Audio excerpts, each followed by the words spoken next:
Hello guys, ഇന്ന് ഉമ്മാൻ്റെ special chicken biryani കണ്ടാലോ. അതിനായിട്ട് ഉള്ളിയൊക്കെ ഇങ്ങനെ തൊലി പൊളിച്ചെടുക്കാം. ശേഷം ഉള്ളി ഇങ്ങനെ കുന അരിഞ്ഞെടുക്കാം. മുളകൊന്നിങ്ങനെ നടുവെ കീറി കൊടുക്കാം. തക്കാളി ഇതുപോലെ തന്നെ അരിഞ്ഞെടുക്കാം. ഇത് ലഗോൺ നമ്മൾ നേരത്തെ വേവിച്ച് വെച്ചതാണ്. ഇനി ഉള്ളി നന്നായിട്ട് വാട്ടിയെടുക്കാം. ഉള്ളി വാടുന്ന സമയം കൊണ്ട് നമുക്ക് അരി ഒന്ന് കഴുകിയെടുക്കാം. നമ്മുടെ അരി കൊത്തിപ്പെറുക്കാൻ വന്ന കോഴികളാണ് നിൽക്കുന്നത് കേട്ടോ. അരി കഴുകി കഴിഞ്ഞു. ഇനി ഇഞ്ചി വെളുത്തുള്ളി പേസ്റ്റ് ആഡ് ചെയ്ത് കൊടുക്കാം. മിക്സ് ചെയ്യുക.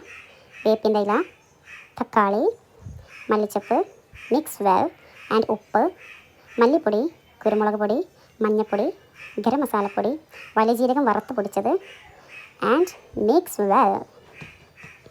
ആൻഡ് ദെൻ നെക്സ്റ്റ് നമുക്ക് ചിക്കൻ ഇതിലോട്ട് ആഡ് ചെയ്ത് കൊടുക്കാം. എന്നിട്ട് നമുക്ക് കുറച്ച് വെള്ളം കൂടി ആഡ് ചെയ്ത് കൊടുക്കേണ്ടതുണ്ട്. അതും കൂടി ആഡ് ചെയ്തിട്ട് നന്നായിട്ട് യോജിപ്പിച്ചെടുക്കാം. ഇതാണ് നമ്മുടെ ഒരു വെറൈറ്റി എന്ന് പറയുന്നത്. നമ്മൾ ലഗോൺ വേവിച്ച വെള്ളത്തിലാണ് അരി വേവിച്ചെടുക്കുന്നത്. ഇനി ഇത് നമുക്ക് വേവാനായിട്ട് മാറ്റി വെക്കാം.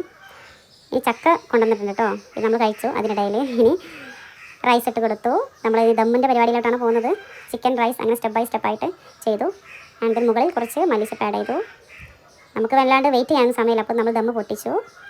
ആൻഡ് നന്നായിട്ട് മിക്സ് ചെയ്തിട്ട് ചോറ് ഇതാ അതിലോട്ട് വിളമ്പാണ്. ഇനി നമുക്ക് നമ്മൾ ആദ്യത്തെ കൊണ്ടുപോയി കൊടുക്കാമല്ലോ. എങ്ങനെയുണ്ടെന്ന് ചോദിച്ചാലോ. അവന് ഇഷ്ടമായെന്ന് തോന്നുന്നു.